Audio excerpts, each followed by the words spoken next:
Well, what's up? What's up? Roll Tide. What the business is, everybody. Hey, excuse me. Good to see everybody that's here right about now.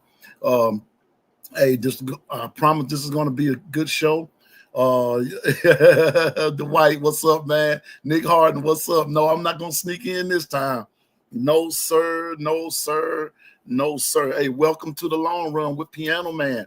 Hey, look, we're just gonna talk about a couple of things here, and I'm expecting some friends of mine to come by and kind of sit in with me. Okay, um, I may have sent Kangaroo Black the wrong link. Golly. Okay, let me see something right quick. Hold up. Hey, Latoya. Hold up. Let me see if I can find right quick. Let me see. Ba-bum. Let me go back to it. Okay. Ba-bum.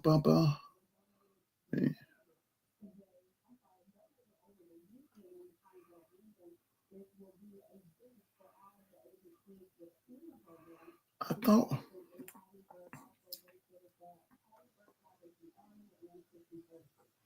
Okay. Man.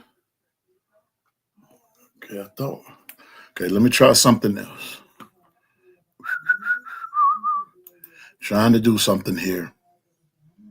Okay, trying to do something here. We trying. What's up, Latoya? We trying to get something going here.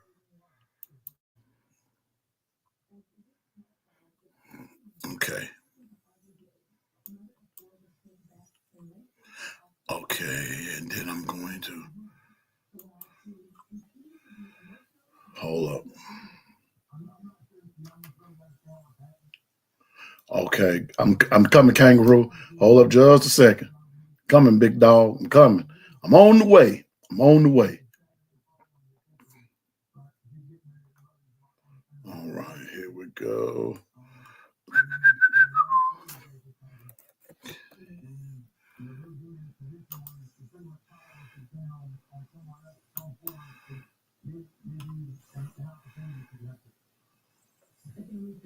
Okay, now.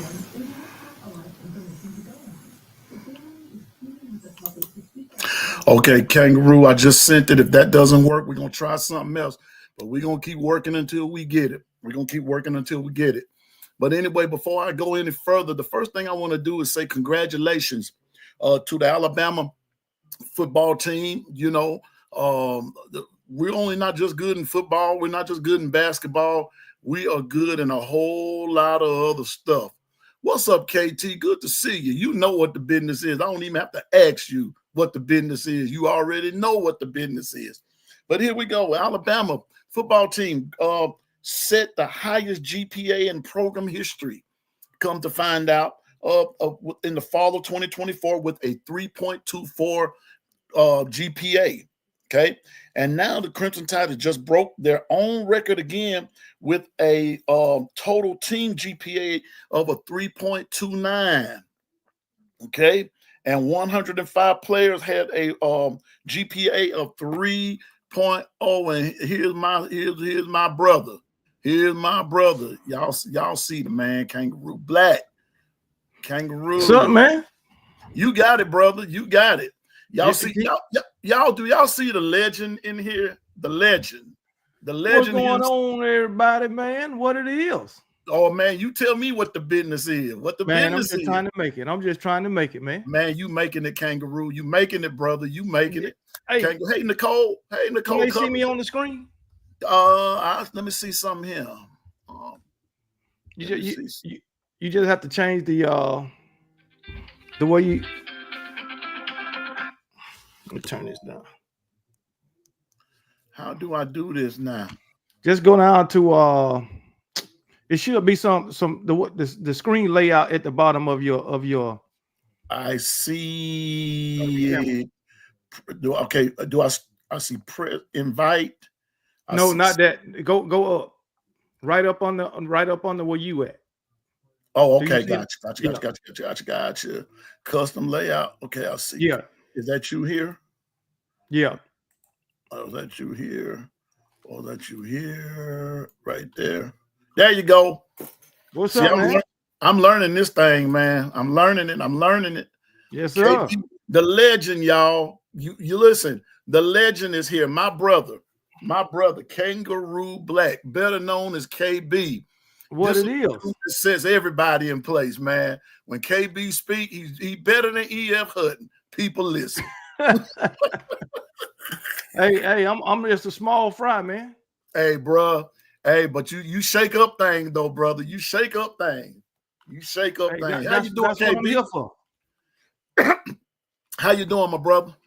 Man, I'm pretty good, man. I'm good, man. Hey, guess what, man? My anniversary in a few days, man. I'll be married 23 years. Hey, man. Look here. Some folks don't stay married 23 hours and they through. But man, 23. Dang, man.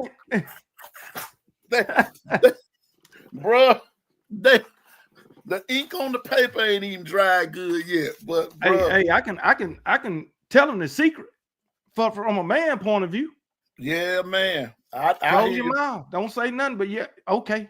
Okay. I mean, whatever you say, babe. That's the secret to look here. That's the secret to any relationship when you're in there with your your significant other, your wife, however that go.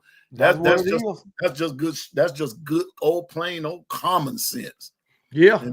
But there's DSG B84. That's my brother. Kangaroo, let me tell you something, bro.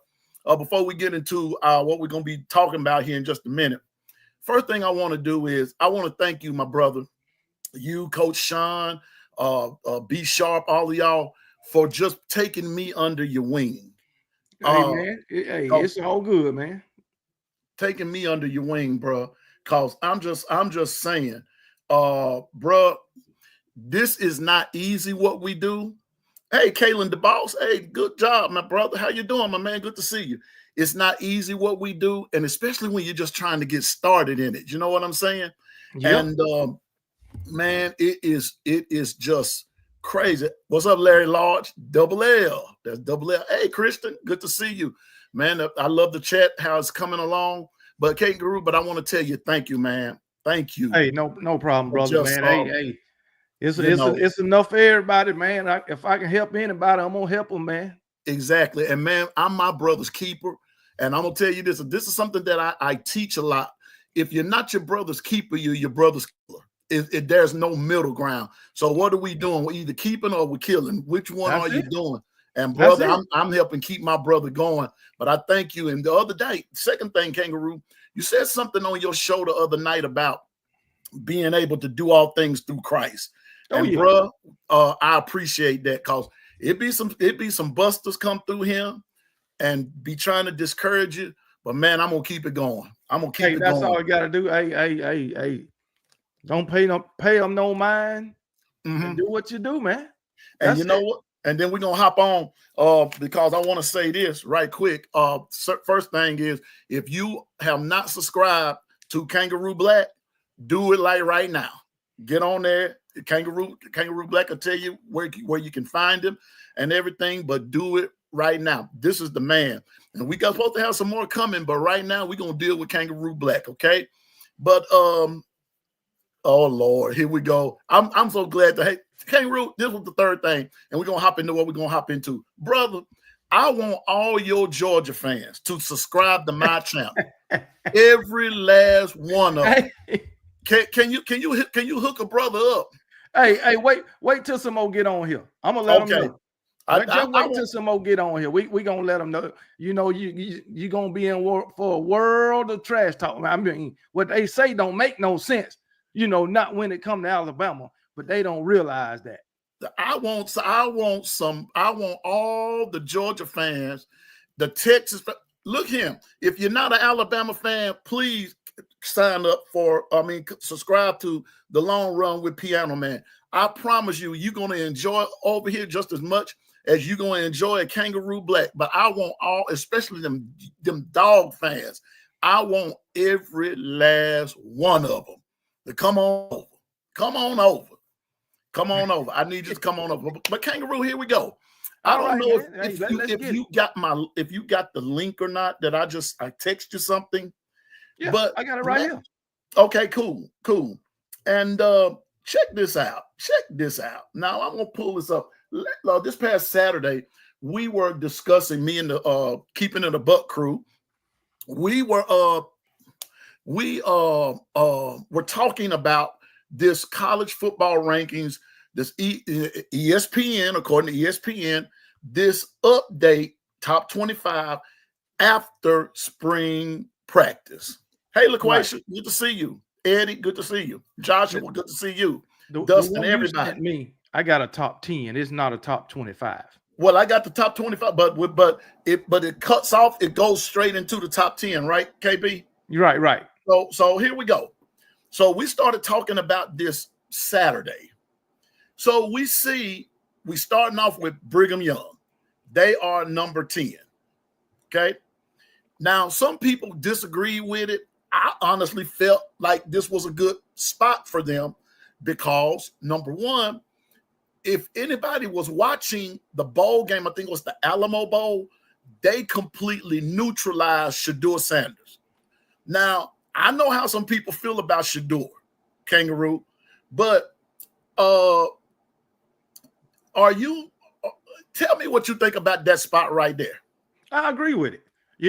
Simply because BYU is capable of dominating the Big 12. And when you can dominate your conference or win in your conference at a high level, they're gonna put you where they ain't gonna take that away from you. They're gonna look at that also.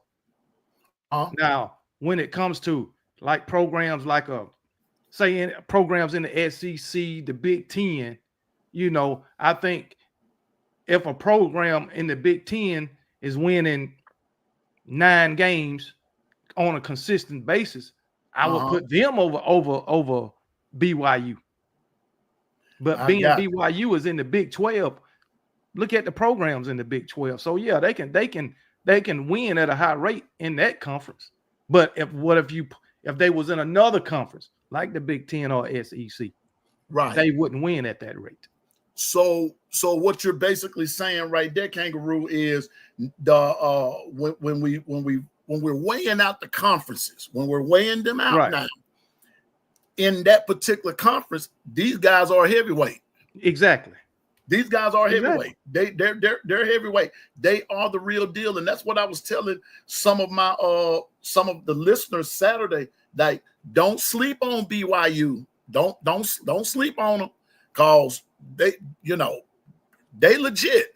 Now, they may not go far outside of their conference, but within the conference, within a team that's like, how can I put it? A team that's sort of equal with them, I'll take BYU in a bet every time. I would too. Every time. I'll take them every time. And so if we go to number 9, can you say it?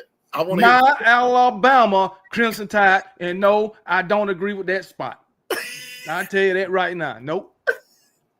Now, this is the part, and I want the Keeping It a Buck crew to please forgive me for not saying this Saturday, but it came to my attention today, Kangaroo Black, and I'm in agreement why you're not I'm in agreement with you as into why you're not pleased with this spot.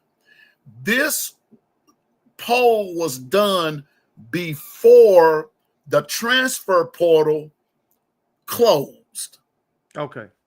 It was sort of done before the transfer portal closed.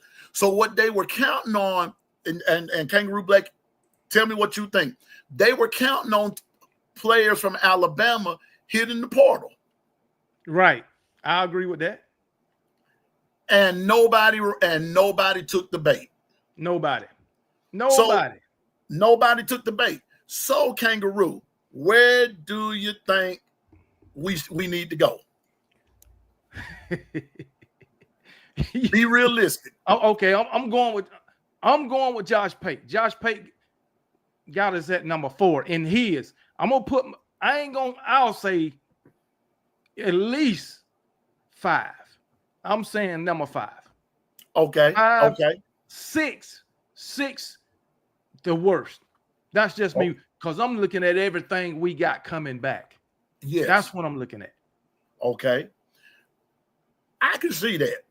I can see that because if by this being a 12-team playoff, we right there in the mix of it all, according to even according to this number 9. But I don't think that we deserve that number 9. No. Seeing that nobody is seeing that nobody, okay, Jonathan, I got you. Seeing that nobody has hit the portal from Bama. Then here's the other thing. We still got transfers coming in. Yes.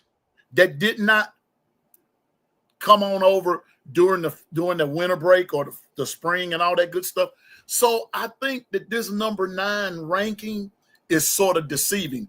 But I will say this, on a positive note on that, Kangaroo, I sort of like it where we are. Now, let me tell you why.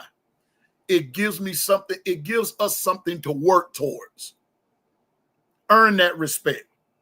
I agree with that. Earn that respect. Agree with that. Because we got a lot of doubters right now. A lot of them. Just by coming off the season that we came off of. You know, they still want to talk about Vandy and, Oklahoma, teams that wasn't good last year. Okay. But the thing is, you working in a new system from last year. Okay, that system is set right now. And now we got these guys that was really, really young last season, especially in the secondary. They done got that. They got a whole season of experience now. And they are still young, though. But guess what? I can guarantee you they'll be playing like veterans this year. The little mishaps we had on the defensive side of the ball, giving up long runs and yardage in the passing game. But if you look at it, that was from the beginning to the middle of the season. The latter part of the season, you wasn't seeing that. Not as often. So now you coming into year 2, I feel that these guys are going to be much better. Gotcha. And as I said, the only thing that concerns me right now is the offensive line, the right tackle spot. That's it. And bro, see, you and I looking at it the same way. And I'm gonna tell you this, you and I are not the only ones that's questioning the O-line. I don't care. I'm going to go on record and say this. I could care less who's the quarterback. Me too. I could care less who's the quarterback. Now, some people get on to me and say, well, Piano Man, you shouldn't be like that. No, I'm not saying it in a case of disrespect. That's not where I'm coming from. Where I'm coming from is the fact that if the O-line is not tight, especially on those tackle positions. Now, you said the right tackle. I'm going to go with the left tackle. So you're going with Caden Proctor. I'm going with Caden Proctor. He is going to have to be better. He's the X factor on that line for me, because if he's not healthy, KB, we're going to have some problems. Coming from that side. If he's not healthy, yes, we will have some problems. Matter of fact, who is behind him? Matter of fact, I'm going to bring it up. I'm gonna bring it up real quick. I ain't got my bag with me because I sure forgot. But brother, Kalen the boss said we have a lot of veterans coming back on O-line as well, and we do. But that's not where the problem lies. The problem lies, Kalen, in my opinion, the problem is where some of the positions itself. Now, when you put it all together, we got the Lennon. That's who it is. Olden, Alina. I'm looking at Casey Poe. Okay. Casey Poe and Olaus Lennon is the left guard. Yeah. Okay. So when we looking at is it Michael Carroll on that tackle? Michael Carroll, he's think Michael Carroll. I don't have my my list with me, but I want to say Michael Carroll is one of those. They got him at right guard right now, according to this. Okay, cool. Yeah. But Dewberry. Don't we have Dewberry? Yeah, you got Cam Dewberry. Yep. Yeah, we got Dewberry. Thank you. They got Cam Dewberry at where he at? They got him at left guard, the starting left guard. Man, I don't know. See, that's where they got him at. You know, this just projected anyway. Yes, sir. Nasmith, not edit. I'm so much more optimistic about this season. I am too. And it sounds like that I'm not, but I am. I'm just worried about the O-line and its totality. I mean, I'm being honest. Thank you to the 50, 48, 49, 50 that's in the chat. Let's keep it going. But I got you, DSG. I'm gonna bring y'all. I got you. Me and Kangaroo Black, we got you. I want to apologize to some of the other guests that were supposed to be coming. I sent out the wrong link, and I'm trying to scramble to get it done. But if we don't make it today, we're gonna make it before the week is out. Okay, I promise you. Hey, Diane Hawkins from Dallas, Texas. Roll Tide. But I don't like them Dallas Cowboys, though. I'm telling you now. Hey, you on mute, Kangaroo. Oh, my bad. Yeah. Okay, Gil said LT Proctor. I mean, left tackle is Proctor. Left guard is Dewberry. Center is Brailsford. RG is the Hulk. And right tackle is Formby. So that's what we're looking at projected, right? Where is Gino Vandermark fitting in this at? That's a good question. You know, he's been the question mark too, KB. What's that? He's been a question mark too. Oh, yeah. Where does he fit? Not so much just for the skill part, but where would he play? Because he's one of those dual guys that can play either or. Right guard, right tackle, left guard, left tackle. It doesn't matter to him. But who's going to be? So those are some of the questions that's going to have to be answered. Okay, B Sharp. I'm trying to scramble to do it. Let me see. I can do it. Kangaroo Black, can you do me a favor? What's that? Can you shoot that link back to my Gmail? Is there a way that you can shoot it back? Yeah. Let me copy and paste it. Because I don't have my X account on this computer, but I got it on my phone, and I can get it to them like that. I don't want to hear, but as Kangaroo Black is doing that, y'all, we are talking about this ESPN after the spring practices where the top 10 are ranked. Now, if you go find it, you'll see where it says top 25. Now, from 11 on, I have not checked it. I'll be honest with you. I have not looked at it. I really hadn't had the time to look at it. But they have Bama. They have Brigham Young at 9, and that's what Kangaroo Black and I are talking about. That Bama is. I mean, they have Brigham Young at 10th. Excuse me, Bama number 9. And we're not agreeing with that because here's the part. If you're just coming in, Gil Cruz, golly, man. If you're just coming in, we both had to fill you in on these polls were taken before the transfer portal. So they were going by how we feel. They were going by how they thought that Bama players would hit the transfer portal, and nobody took the bait. All of Bama stayed. That's the encouraging part, is that Bama did players stayed. All right, thanks, Kangaroo. All right. All right, now I can do this. Here we go. Okay, you about to have some company. Kangaroo. No problem. Be sharp. Check the group X, man. I just sent it.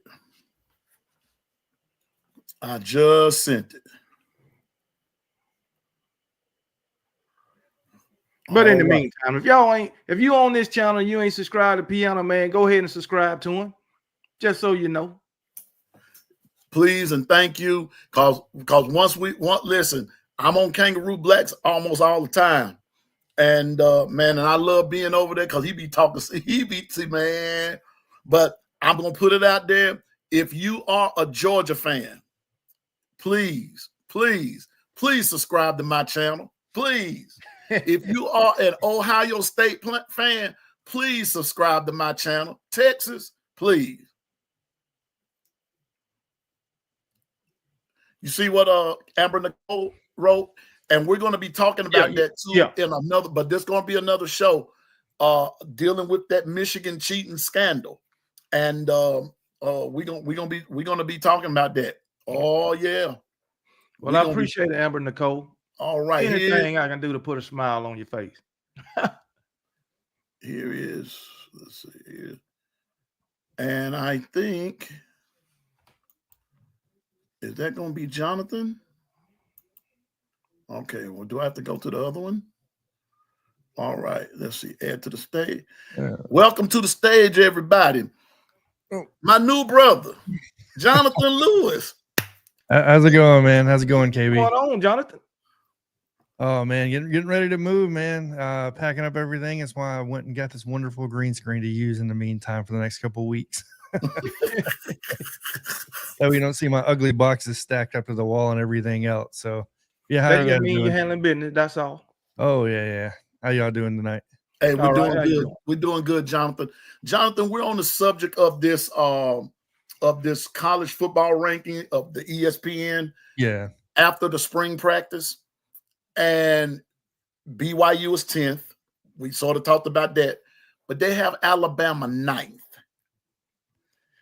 You care to elaborate? That's tough for me from a non-biased standpoint for a couple of reasons. If I'm the outside looking in, Alabama's been hated on year after year for so long that, people are kind of enjoying this aspect of it. But in my opinion, the improvement of the defense last season, how much depth we've put on this season, to be honest with you, and how many came back also, by the way, the ones that kind of surprised me, Deontay Lawson and a couple others, Damani Jackson, who could have been a first or second rounder, in my opinion, in the draft. 9th seems a little bit low to me. Now, I'm not going to put him in the top 4, but I'm also not going to put him in the back half either. Probably 5 or 6th, in my opinion. And that's because I do believe that, yes, we don't know what we have out of Ty Simpson, right, when the lights are bright, when it comes down to it. But when you look at what came back, you look at Ryan Grubb, right, the zone read running option he provides that we really didn't have much of last season, by the way. So it's two different schemes of running that we're seeing is flipping on its head this season. I think it's more favorable, to be honest with you, with Ryan Grubb coming in the backs we have. If Justice Haynes would have stuck around one more year with Ryan Grubb coming in, I think it would have looked completely different because the style of runner he is. But with that being said, I feel like we have depth at wide receiver for the first time in a while. We have depth on the defense. We have depth on the back end when it comes to defensive backs. I don't know, man. Like, I think depending on that first game of the season against Florida State, that's going to tell us everything we need to know, in my opinion, because Florida State's going to come out hungry. I have quite a few people I know in Tallahassee, and every one of them, they're saying the same thing. Florida State's they're going to be up for this game, and I think we'll figure out what we got with Ryan Grubb in this new system. And I just feel like I guess that's a little bit too low. Got you. Welcome to the stage, my other brother, the man that knows that he knows some stuff. The one and only B Sharp. What's up, brother? What's going on, y'all, man? How y'all doing? What's going on, brother? KB, what's going on with you? Hey, man? Same old thing every day. Chilling. John, what's going on, man? Brensky, haven't seen you in a while. I ain't seen you since Friday. But yeah, man, I'm just happy to be up here with y'all, man. Shout out to everybody in the chat. Yep. Hey, man, listen, while I have y'all on, man, I got to thank y'all for and I said it to KB earlier, Jonathan And you B Sharp, thank y'all for taking me under your wing, letting me hang out with you. Because, man, without y'all, I wouldn't even be here. And I want to thank my Keeping It a Buck crew and everybody that's a part of the chat. I'm new to this. I don't know everything, but I hang around them cats that know some stuff. So I appreciate y'all, man. I appreciate y'all. One big family, man. KB, I've been watching for years. You know what I mean? Like it's all one big family at the end of the day, man. That's it. It is. Yeah, so, man. It ain't no. You already know what's understood. Ain't got to be explained. And Exactly. right back at you, KB. Every time I come on your channel, man, showing me love. So I definitely appreciate that. Yes, sir. Yes, sir. No problem, man. But B Sharp, here we are. We're talking about this top 25, but we're dealing with the top 10 from the ESPN after spring practices. BYU is 10th. We sort of talked about it on your show the other night about who could surprise you, this, that, and the third. Jonathan, you were there. And I went and kind of looked what it came across my news feed. And BYU is 10th and Alabama is 9th. And that's where we are right now. Because I got to hurry up and get y'all to number one. Because I want to hear this. I want to hear what y'all got to say about who's number one. I got to hear this here. But B Sharp, let's talk about this 9th position. What you think? Oh, before we go on, because I know I ain't gonna be able to type them real quick. Shout out to Brian, Miss Susan, and Kim and KT. Appreciate y'all always support, and Gil too. Appreciate y'all. Yeah, please don't leave out Gil because he putting everybody in jail. Yeah, it's all good. But you saying they was at 9 coming out of spring. I really don't understand the ranking, to be honest. Like, what are we ranking? Like based on the team that we have right now that they expect going into the season? Like, I really never understood like the rankings coming out of spring. I'm like, we haven't done anything, we haven't played any games, and we still had the same problems the same concerns that we already have, like the O-line and the defensive line. We know they has a big question mark to it, so we got to try to figure out how that's going to be.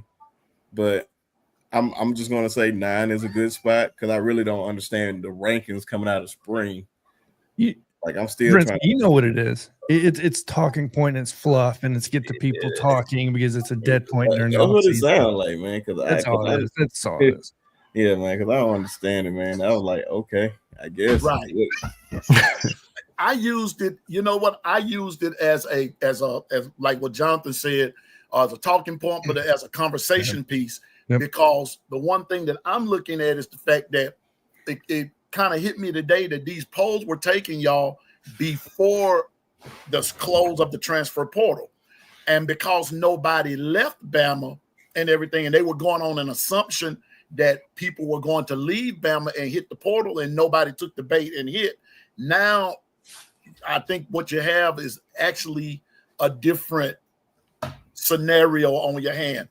KB said, because of what we do have, we should be around 5th. Oh, okay. So I was close with KB then. 5th. I'm just going by the roster. What we got. Same. That's the way I feel. Yeah. Yeah. What you think, Jonathan? Where you think we should be? No, I had that stage piano, man. My fault. No, 5th, 6th, or 7th. I honestly, 5th, 6th, or 7th. I wouldn't be mad at any of those. I know it's only 2 spots away when you talk about it 9th, and at the end of the day, rankings mean what? Diddly nothing squat. How often does a preseason number one ever win a national championship? You know what I mean? So we can go on and on and on. But at the end of the day, I just like Brensky said, I don't know what they release rankings with nothing behind the ranking of saying this is why we're putting this there. Like, or is it, like you said, is it based off roster? Is it based off schedule? Is it based off potential? What are we talking about here? You know what I mean? So they're never going to release that because then there's going to be valid scrutiny pushing against the network or whoever's releasing it. So, yeah. Mm-hmm. I can give some pushback already because you got teams ranked at 2 and 3 who lost 60% of their production from last year, 60 to 70% of their production. So, really, what are you basing their ranking off of when you putting them right there?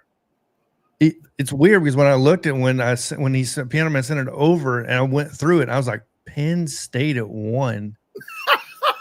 See, you kind of killed my thunder, but that's good though. I wanted y'all to see. I'll leave it, but yeah, what are you looking at? Like KB said, like, bro. Listen, when we did this Saturday, we would, when me and the crew was talking about it Saturday, and I kind of went through because I did not send the link to them. I didn't tell them because I wanted them to be surprised. Everybody in the link say, huh? Penn State. Yes, y'all. Now, I'm going to move on right quick. Bama's 9th. Oregon is 8th. Nah. Anybody care to, in the words of the late Flip Wilson, anybody care to elucidate? Like I said, man, I really don't even know. Like, I'm trying to get some like clarity on it.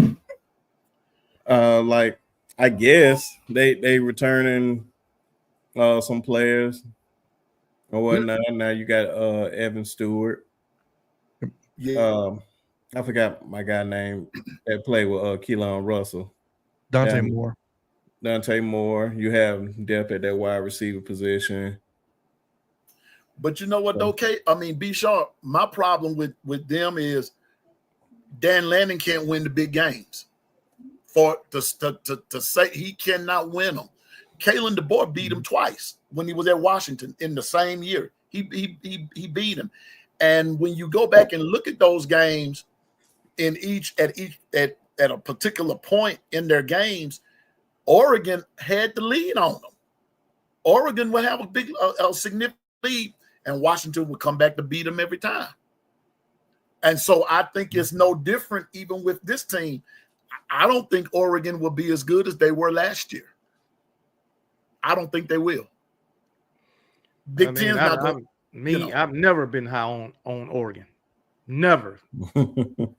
Because they have a good team.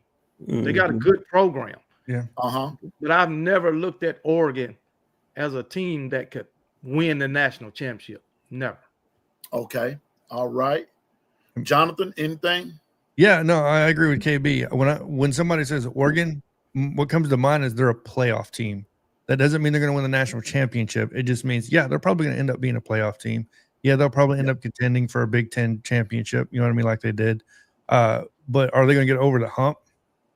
You know what I mean? Like, I don't know. I just don't know if Dan Lanning can construct a roster that's built to beat and win the national championship. We all know the trenches is what it comes down to. And at the end of the day, Oregon just seems to kind of lack in that effort. Obviously, we've seen it in the past, and everybody scrutinized Ryan Day for the longest time. But who knows? Who knows? Yeah, I don't have a problem with Oregon being 8th, though. Like KB said, you got to win the big game. Yeah, that's my thing. They cannot win the big game, and that's why when they beat, was it them that beat Ohio State in the regular season? I said, okay, big deal. That's gonna happen once that playoff starts. Nah. Oregon State is gonna follow suit like they normally do, and so they're 8th, and then we see Notre Dame is 7th. Notre Dame lost a couple of players here and there, but I think they're going to be pretty good still. They were 14-2 and all that good stuff. So it remains to be seen about Notre Dame. I'm just kind of skimming on through, but here we go. LSU. Let's talk. 6.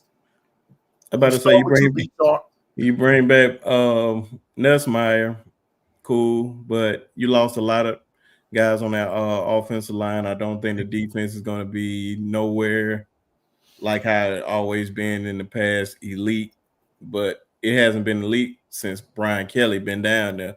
And you already know how I feel about Brian Kelly. I think he's overrated as a coach, and I don't know why he brought his ass down here to the SEC knowing that he can't compete. I feel like he's lowering the brand of LSU, to be honest.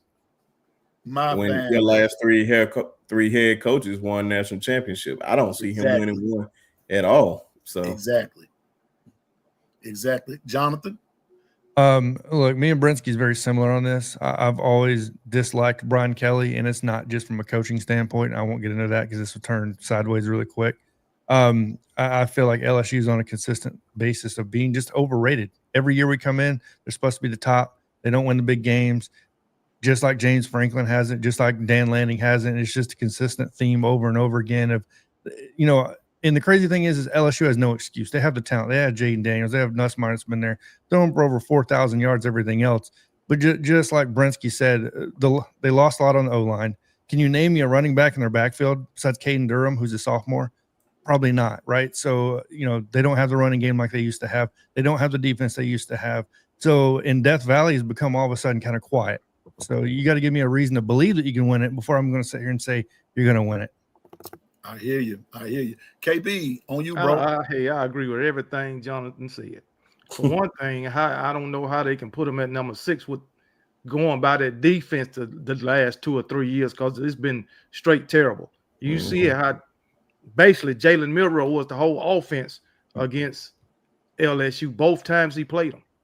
The defense is freaking terrible. I understand you got Garrett Nussmeier who can throw for 4,000-5,000 yards, but seems to me everybody can outscore you. Yep. Right. So that's what it boils down to for me, and I agree. I don't like Brian Kelly either. I can't stand it. I've never liked him. It's just something. It's just something about him. Just don't sit right with me. Yeah. And ever since, and then what really got me, ever since when he went to LSU, ever since he did that, my family, since he did that shoot, man, I almost shot my radio when he said that. Just listening to it, because to me, he's making a mockery of the state of Louisiana by doing that. You call yourself trying to fit in, but to me, nah. But the only thing I'm gonna say about LSU is Harold Perkins Jr. To me, that's their bright spot. I don't think they used him in the right way. They didn't. They did not. My question. Go ahead. Sorry, Piano Man. I thought you were done. Jonathan and the rest of y'all, my problem is with LSU is everything that you all said. And then when the injuries hit, there's nobody that takes their spot and provide that same intensity that the starters did. Just like everybody was talking about LSU is DBU. Their DB got burned so bad last year in the first game when I was watching them when they played USC. Though they were torching them. They were torching those DBs. Do you think we will see more of that this year from just that part of the defense, the defensive backfield? Any of y'all? Yeah, I mean, what's going to change? What has changed so dramatically from last year to this season? If something's dramatically changed, please enlighten me, because I don't know. And I think the overall bigger picture of this is if LSU has another down season, and I'm talking about, I get it, win 10 games, blah, blah, blah, doesn't mean you're competing for a national championship. How long is that going to be the theme going forward here? But how long is their recruiting going to stay up? How long are these recruits going to come into this program with Brian Kelly just to come out mediocre at the end of the day, right, and not compete when they're looking over at Alabama? You know what I mean? I get it. They had one down season, you know what I mean, in the other programs, or maybe even programs that you don't expect to be competing that are competing. And this is supposed to be LSU. How long are you able to keep this up for? So I don't know. I don't either. The only good thing I can say about LSU, they brought in the number 2 transfer portal class. That's about it. But when you bringing in all these guys, they got to learn this system. They got to learn the system. They got to get that rapport.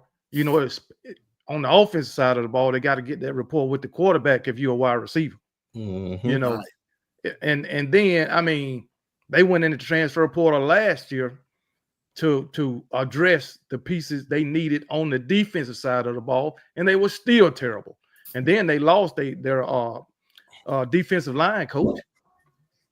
And he's supposed to have been, Bo Davis, supposed to have been one of the best defensive line coaches in the game. Right. So exactly.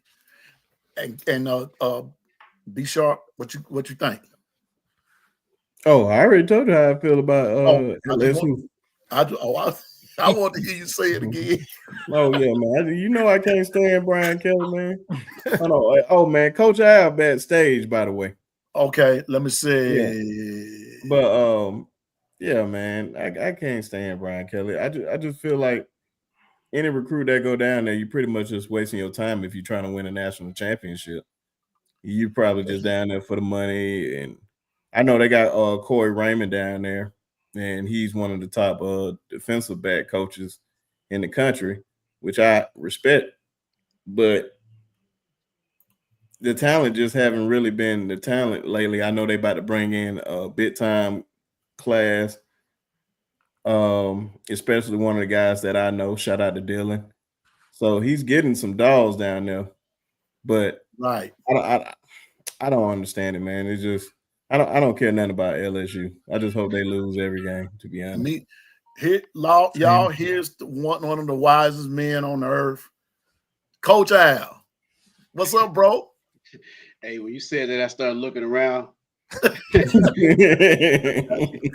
go, man. I didn't know Solomon had come back from the dead, man. Okay. I didn't say D-wise. I said just one of them. Okay. One of them. Man, it's so good to see you, Coach Al. Man, it's good to be here. This. We talking about this crazy. I'm with my brothers. I don't know what they're basing these polls on, but it's right after spring training, and nobody from Alabama transferred, so they have Alabama at 9th, and everything. And now we're at number 5, where they had LSU was 6th. You heard us? Yeah. I was listening to it. Yeah, right. Find something nice to say, but we couldn't. And but now they have Ohio State at 5th. Again, shout out to the 71 that's in the chat. Thank you for coming and everything. Big ups to you. Big Orange, I see you. Thank you. Can I go ahead, Coach Al? Oh no, I'm gonna let you start us off about Ohio State. Well, the segue was LSU, and you guys all know how I have a special place in my heart for LSU. Me and both, Coach Al. We can go back to LSU if you want to. Let me hear what's about that special place. Well, that's how Coach Sean feels about Tennessee. You know how he feels about Tennessee. That's LSU. I say LSU, okay, not LSU, okay. But no, they don't. What's the word? They're not clutch. Okay, they don't. They did that one when Joe Burrow was there, and Tua hadn't got hurt in that game. Right. We would be singing a different story. That was 2 high-powered offenses going against each other, and I think we were at home. I think we would have got the better of them. I think, even though they were prolific at the time, but I think we would have got the better of them. And I won't say much about LSU. I'll move on to Ohio State. Go ahead. Start us off, Coach Al. Well, typically the national champ has a little love going into the following season just because of that. They do have a pedigree, typically, that kind of thing. And they're going to get some love. It would be hard to see Ohio State, even with what they lost, personnel and staff-wise, to be out of the top 10. It'd be really hard. You almost have to put them somewhere in the top 10, in the middle of the pack there. But they still have personnel. They still recruit. They know how to win now. They've established that, that kind of thing. So 5 or 6 is a good spot for them. They got a new quarterback coming in. That's always key, playing championship football. You can't come in and win a big game with a new guy who doesn't have any playoff experience. He hadn't been to the big house, Julius saying, or whoever they put in there. They hadn't been on the field with 110,000 people screaming at the big house with a game on the line like that. So, I think that Ohio State's about right at 6. Yeah. Okay. Be sharp. What, LSU again? No, we on Ohio State, bro. Catch up. Oh, okay. Okay. I thought he was talking about Joe Burrow, and then that's why I thought, my bad. I don't know what. I was just ranting. Hey, Brinsky, I was just ranting on LSU because he gave me a little leeway to do that. I got it off my chest now. Okay, I'm good. I feel better. Now, and then he started talking about Ohio State. Now I'm on you with Ohio State. Oh yeah, man. With Ohio State, well, I called them to be national champs last year just based on everything that they had coming back and who they had coming in. This year is totally different because they lost a lot of those guys that were 4 or 5 year seniors.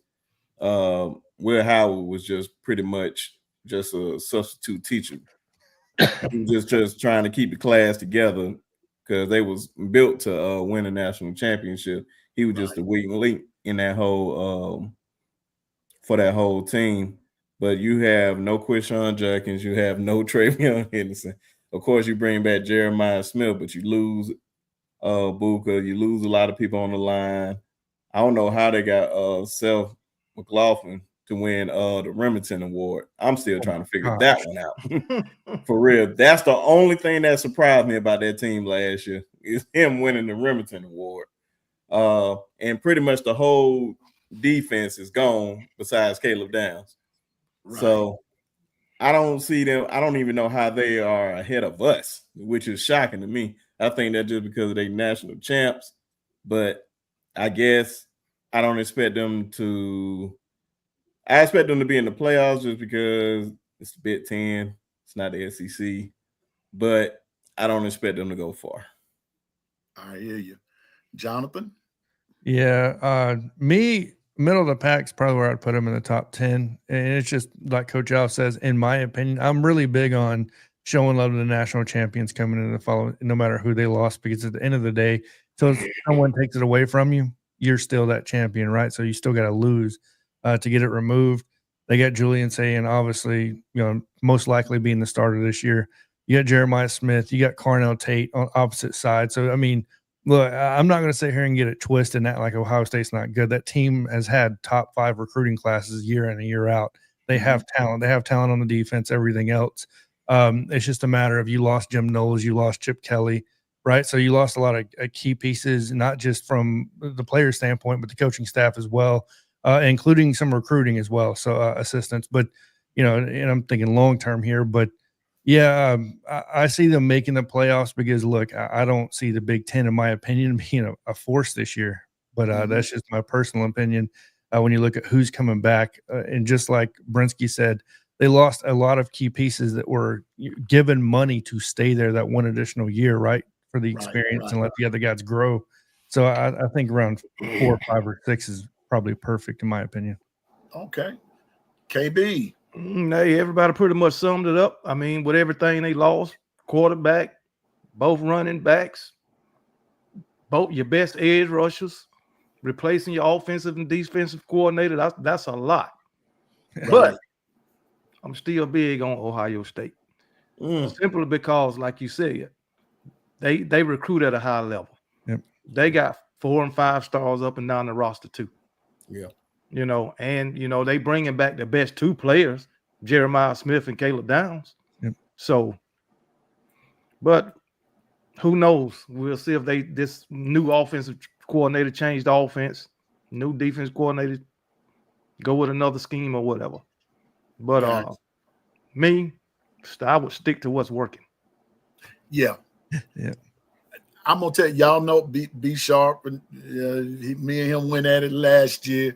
And I'm gonna confess, but I think he knows I just don't like Ohio State. I just don't like them, and I can't give them any love, any pub, any this, any that. I mean, okay, you the national champ and everything, and the way I look at it, like what was just said, they paid good money to do it, and I can't knock that because that's the going thing now. But I just feel like that on just sheer talent alone. Now we got to knock that Michigan thing out the box because it looked like they cheated. That's the way it looked. That they cheated all the time that they played them. So that's the way it's looking. But on the real, Ohio State is gonna cause somebody still some problems. Like what y'all said with the 2 best players coming back, it's just about fitting the pieces together. I still don't like them, but I have to be realistic about it. They're gonna fill in. I believe there's some guys still on the bench that's gonna be pretty good. That's gonna fill in. And then number 2, you don't hear about the transfer portal with them a lot, but I guarantee you it comes into play. It was in the play somewhere, and somebody came in. So no telling. But where they are at 5th for right now, that'll work. Which leads me to number 4, them Georgia Bull Puppies. I'm gonna start with Kangaroo Black this time, cause You already know. They don't deserve to be number 4. You already know that. They done lost the quarterback. The running back, what ETN, he won worth a damn, but he gone now. He gone. You replacing four offensive linemen. You replacing like 3 wide receivers. I understand you went in the transfer portal and got a couple, but every wide receiver that come to Georgia, they numbers go south when they get there from the program that they come from. You lost pieces off your front 7. You lost I guess that was your best player, on defense, Malachi Starks. You lost him in the secondary, and you lost a couple of other pieces, So, and the guys I'm talking about is to the draft. I'm not counting the guys that transferred out. Right now, and they lost a lot, like 70% of their starters, if not more. So I know. And you got Mike Bobo. So no. Y'all, Kangaroo Black really taking it easy on him, but when he is on his channel, he lets them have it. I was waiting on to let him have it. I was gonna say, Kangaroo KB, go on and let it fly, cause bro, he get it.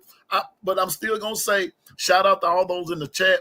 Jeremy Sanders, the Jailhouse Dogs, really, bro? Cause that's what I was gonna say. Who's gonna be left to play that ain't been arrested? I mean, what's going on with them? But that's why I started with KB, because I know how he felt. Jonathan, how you feel? I don't get the reasoning at 4. They didn't win the national championship, so I'm not have to courtesy any love to them, right? So which I wouldn't do probably anyways. For everything that KB said, my biggest thing is Gunnar Stockton. That dude has proven nothing but inconsistency. He's not a good quarterback in my opinion. I get it. Does he have to do a lot? Well, yeah, that's the thing about Georgia in the past. It's easy to say Stetson Bennett didn't have to do a lot, right? Carson Beck didn't do a lot because he had a lot around him. Well, that's very unproven going into this season. We don't know what to expect. And just like KB's nailed it on the head, man. And I can't stand. Look, if Bobo's there, I don't trust. It's the opposite, right? So, especially the development of the quarterback position with Gunnar Stockton there, I'm just not big on him. I haven't been since the high school days. He came in, everybody wanted him hyped up. I said, you should have vowed to keep Vandergriff a little bit. You know what I mean? So, but it is what it is. I think Georgia should be at the back end, in all honesty, around 7, 8, or 9. 12. Gotcha. And to add to that, Jonathan, my thing is about Gunnar Stockton. They rallied around him and they were hot right then, but now he's starting fresh. It's a brand new ball game, and he's not going to have some of those pieces. So Georgia is going to be different than we were. We know what it's like to have a new quarterback on the scene. So welcome to Funville, Georgia, and everything. Coach Al, Georgia. Yes, sir. Yeah. Seeing how I'm living in behind enemy lines over here in Georgia, I get a lot of Georgia talk. But my view. I mean, fellas, we all see that Georgia's been trending in the wrong direction the last few years, right? Because the proof is in the pudding. Just how great Nick was, because Nick could sustain it. He could sustain poaching of the staff. He could sustain losing guys in the draft. He could sustain all of that. Okay. Kirby's now facing that. Now we're going to see, can he maintain that edge at level of competition? But one of the things that I see about what's going to help why Georgia's overranked is because they're just not dominant in the middle on defense like they have been in years past. We've been seeing the erosion of that the last few years, and it's been showing up on the game. Boy, I mean, we beat them, with our flawed team last year. Right. I mean, we should have beat them worse than we beat them, really, to be honest with you. Exactly. And defense is supposed to travel, right? It didn't that day.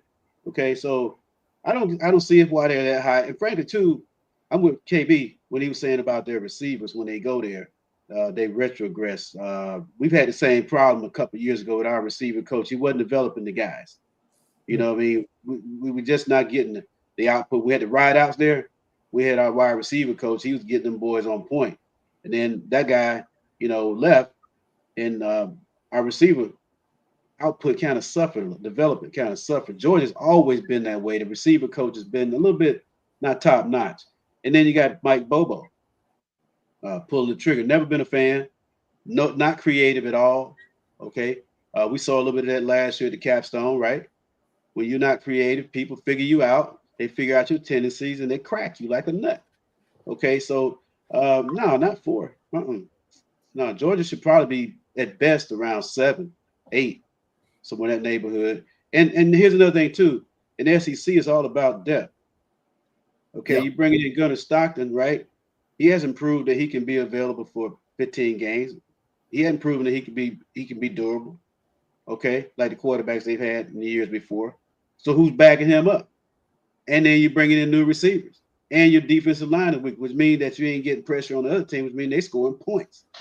You ain't stopping the run. And they lost depth at running back, which has been Georgia's thing. And they lost guys up front on the offensive line. So I don't understand how they get the love at 4. That's a name only. And they do it all the time, Coach Al. All the time. Go Dogs. Sick them. Yeah, I said it. And then I'm gonna be like Pat McAfee. Give me Alabama for the win. You know, I'm gonna be like that. Hey, look here. Hey, Piano Man. You know what? We got to go between them hedges this year. I don't care. We got to beat them over there too. I'm saying I love it. It's a setup. That's Bryant Denny at Athens. That's a setup. I love it, man. We're gonna go in there. We're gonna sandpaper them dudes, man. We beat them just for GP. But before I go to B Sharp, KB, I want you to make your prediction. How many losses you see? You say Georgia. You see? I had to retract it because Tennessee don't got Nico no more. So I'm gonna say they beat Tennessee.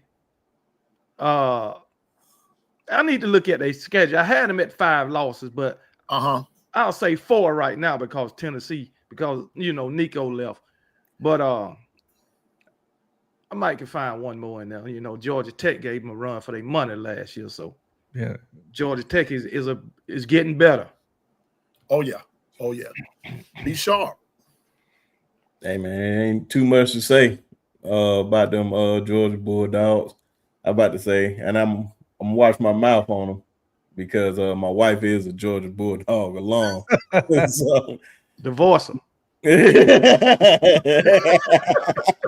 Oh man, you can't find this one, man. You can't find too many. No.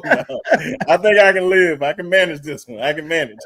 You might want to talk in code, B Sharp. Oh no, man. I talk bad about them all the time. I'm just being funny. But yeah, man, Gunnar Stockton is really the main chess piece for real. They're like, what is he gonna do? Because I don't see their team having that much experience that they had in years past. Don't get me wrong, they still have the talent there, so don't get that wrong at all.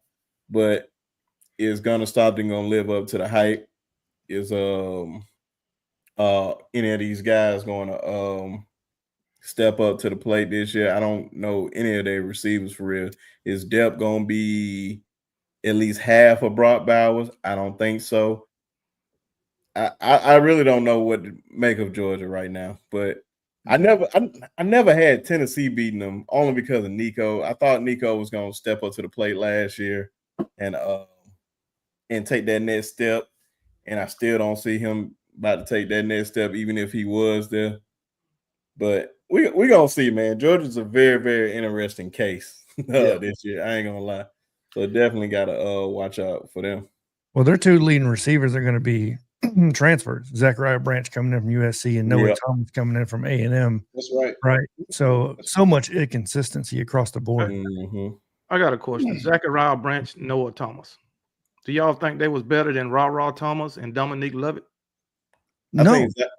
I think Zachariah is very, very good. I just think you just need the quarterback to give him the ball. You just really need to put the ball. I'm just saying this because Dominique Lovett was the best player on his team when he was at Missouri. Yep. Well, the best receiver. And Ra Thomas was the best receiver at Mississippi State. And when they got to Georgia, both of them regressed. Yep. Because right, I think because of the type of offense that they run. Yeah. Bobo. That's right, KB. And that's why I don't know why wide receivers even go there. That's what Right. really kills me, but But see, one thing about to me is like your wide receiver coach, a lot of times is somewhat your passing game coordinator as well. A lot of times he's that guy. So most of the time those guys are quarterbacks or receivers anyway. You would think they would have more input in terms of game planning and how those guys are being utilized to create matchup problems. I'm with you, KB. That offense is, I guess they still having the hangovers from that kid that played tight end is with the Raiders. Now he was exceptional. But that's guy, he's a one-of-a-kind talent, man. You know, you see him doing it at the NFL level. You can't necessarily say Oscar Delp is going to be the same thing or Lucky, you know, it's going to be the same kind of guy. They would feature those guys, the slot receiver and the running back. That was their offense. The guys outside the numbers out there, they never really utilized them a lot. You never saw them with, well, they couldn't execute the concepts we're seeing in the high-level passing games around the SEC. They never exhibited it. That's not their style. They're going to have to change up that whole offense because the offense they ran through Brock Bowers, they can't run it. They can't run that with the guys they got. AKB is Bobo. I mean, think about the guy they had there before, how creative he was. He was creative. He's doing it with the Ravens, man. You know, it's a play call. We saw that last year, man. You got to be able to create matchups and know your personnel. And Bobo, you know, he's been that guy. Like he's just a robot. He's a top-notch coach. He's just not an elite championship level play caller, in my view. Well, I'm gonna say this about Georgia, and we were talking about X factors earlier about Bama and other teams. In my opinion, the X factor for Georgia will be, Coach Al, you talked about it, the coordinators. That's going to be, in my opinion, that's going to be the X factor for Georgia because of the lack of talent. Now, if Delp can rise to the occasion, him and Gunnar Stockton can rise to the occasion, then you might have to consider Georgia. But until they do that, now, KB, you brought up something about the schedule. Off the top of my head, their first game is Marshall. I don't understand that. The second game is, I can't remember who the second game is. Austin Peay. Then the third game is Tennessee. Then they play Bama. They'll be undefeated when Bama comes to town. They'll be undefeated. Their schedule, and I was going to tell you about this, KB. Their schedule favors them. Now, if they had again, I forgot to put that in there. Their schedule favors them again. But if those guys don't come through and play cohesive, according to what the coordinators do, especially Bobo, Georgia's in for a long season when they come into the meat of the SEC. Then that's when that multiple loss thing that KB is talking about will come into play. So it's one of those, it remains to be seen things for Georgia. Now, which leads us to number 3, Texas. I'm gonna start with B Sharp. Good old Almost University. That's when they almost did this, almost did that. We taking over. We the standard and haven't won anything. We won the exact same thing they won last year, which is nothing. I have no problem with Texas. It's just a simple fact that they just do all this talking, but you have nothing to show for it. If you would think at least Georgia fans have something to like stick their chests out and like, yeah, we this, we that. But you haven't won nothing. They claim the fame still. They still hanging on. Well, we went into Tuscaloosa and beat Alabama. Okay. And you didn't win nothing that season either. You lost to Kellen DeBoer in Washington in the Sugar Bowl, which y'all had a chance to go to the national championship game. So, and like how they lost this year, they had another opportunity to go to the national championship game, and they lost to Ohio State. So, man, they got a lot to prove, man. They have the talent there. They just need to shut up and actually do something. And then once you do something, at least make it to the national championship game. Because if they don't make it at least to the national championship game this year, I promise you, they will always be known as Almost University until they do something. So shout out to Almost University. Orange down. Shout out to Almost University. Almost. Jonathan. All right. So I'm not going to be so nice. Texas is not going back to the SEC championship game. Texas is probably going to end up losing at least 4 games. I'm just going to start off the rip. They play Ohio State week 1, right? So everybody wants to talk about, beat their chest about Arch Manning. What has Arch Manning done? What has he won? What has he proven? I'm tired of hearing about it. I want to see it. I'm not saying he can't be that guy. I'm just saying until you do it, can we just slow down a little bit? Because let's be realistic here. They lost Mason Graham. They lost a lot of the defense last season. I get it. They went in the transfer portal and did great things. But just like KB mentioned, just because you get transfer portal guys doesn't mean it's going to work out. And it takes time to gel, right? You got to get the system in place and all that good stuff. You lost a lot of wide receivers. You lost, in my opinion, one of your best running backs and blew your offensive line. Like, I don't get so much hype. Because when I look at their schedule right in front of me, you're talking about Ohio State, right? So I think they can lose to Florida if Lagway stays healthy and they have any type of improvement. Mateer goes to Oklahoma all of a sudden and they don't have 17 injured receivers. I think they have a good chance, right? So you got Georgia, you got Arkansas, and you got A&M. I'll discount Arkansas. You got A&M and not knowing what we're going to get out of Marcel Reed, which could be a baller. I think Texas could end up with 4 losses, and we're not even really talking about them by the end of the season.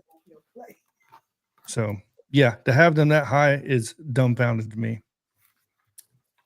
Well, y'all forgive me. My sister just bought something in here for me to sample, and it's kind of good. Good old collard greens. And so they're good still. They're good. Just missing some cornbread. But okay. She said, y'all invited to come eat with me if you want to. We got cornbread and collard greens tonight and some fried chicken. You know, so anyway. You want your cornbread? I'm gonna eat my cornbread. We're gonna fight about that cornbread. But Jonathan, let me ask you this.